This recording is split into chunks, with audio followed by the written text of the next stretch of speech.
हम लंबे समय से दुनिया के अंत की खबरें सुनते आ रहे हैं कि दुनिया का अंत इस तरह होगा या आने वाले उस साल में होगा, लेकिन आज तक ऐसा कुछ नहीं हुआ। ये सब बातें सिर्फ बातें ही बनकर रह गई। वैसे अगर प्राचीन पुराणों को उठाकर देखा जाए तो उनमें इस संसार के अंत को लेकर कई बातें बताई गई है। नमस्कार दोस्तों, आप देख रहे हैं धर्म विचार यूट्यूब चैनल और आप श्री राम के भक्त हैं तो कमेंट में जय श्री राम जरूर लिखना। गीता में भी भगवान विष्णु ने कलयुग के आरंभ होने और इस संसार के अंत के बारे में कई बातें बताई है।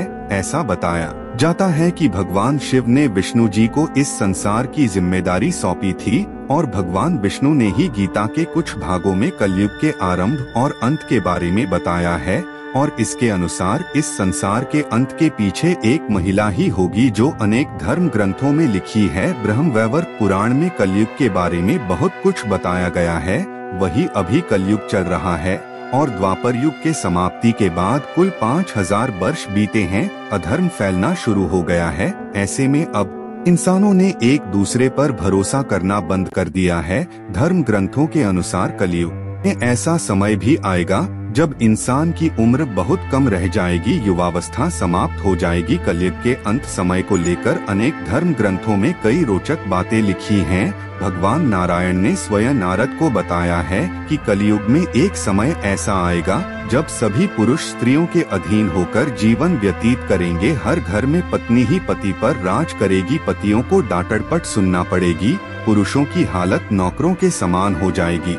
कलयुग के 5000 साल बाद गंगा नदी सूख जाएगी और पुन वैकुंठ धाम लौट जाएगी। जब कलयुग के 10,000 वर्ष हो जाएंगे तब सभी देवी देवता पृथ्वी छोड़कर अपने धाम लौट जाएंगे। इंसान पूजन कर्म व्रत उपवास और सभी धार्मिक काम करना बंद कर देंगे। भगवान विष्णु ने कहा था कि कलयुग की शुरुआत एक महिला के बालों से होगी। जब स्त्री अपने श्रृंगार अपने बालों को काटना आरंभ कर देगी तब कलयुग आरंभ हो जाएगा। विष्णु जी ने बताया था कि जब लोग अपने बाल रंगना शुरू कर देंगे और कोई भी अपने प्राकृतिक रूप में नजर नहीं आएगा तब कलयुग आरंभ होगा और किसी के बाल काले और लंबे नहीं होंगे। जिस दिन एक बेटा अपने बाप पर हाथ उठा देगा तब कलयुग अपने चरम होगा और हर घर में कलह की स्थिति रहेगी। कलयुग में सिर्फ झूठ का ही बोलबाला रहेगा, सच को दबा दिया जाएगा, सत्य का कोई महत्व नहीं रहेगा। कलयुग में लड़कियां सुरक्षित नहीं रहेगी, उनका शोषण किया जाएगा और घर में ही उनके साथ व्यभिचार का घोर पाप किया जाएगा।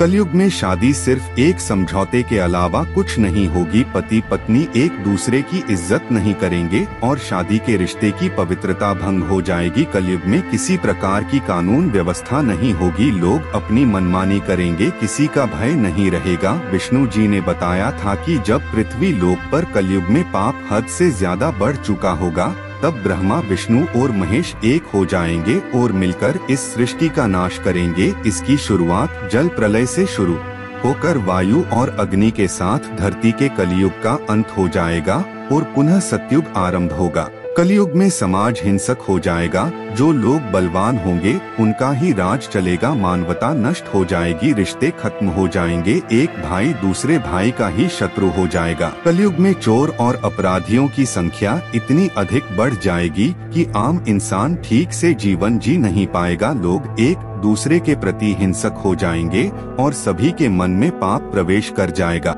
कलयुग में लोग शास्त्रों से विमुख हो जाएंगे, अनैतिक साहित्य ही लोगों की पसंद हो जाएगा, बुरी बातें और बुरे शब्दों का ही व्यवहार किया जाएगा। एक समय ऐसा आएगा जब जमीन से अन्न उपजना बंद हो जाएगा, पेड़ों पर फल नहीं लगेंगे, धीरे धीरे ये सारी चीजें विलुप्त हो जाएंगी। गाय दूध देना बंद कर देगी। कलयुग में ऐसा समय आएगा जब स्त्री और पुरुष दोनों ही अधर्मी हो जाएंगी, स्त्रियां पतिव्रत धर्म का पालन करना बंद कर देगी और पुरुष भी ऐसा ही करेंगे। स्त्री और पुरुषों से संबंधित सभी वैदिक नियम विलुप्त हो जाएंगे।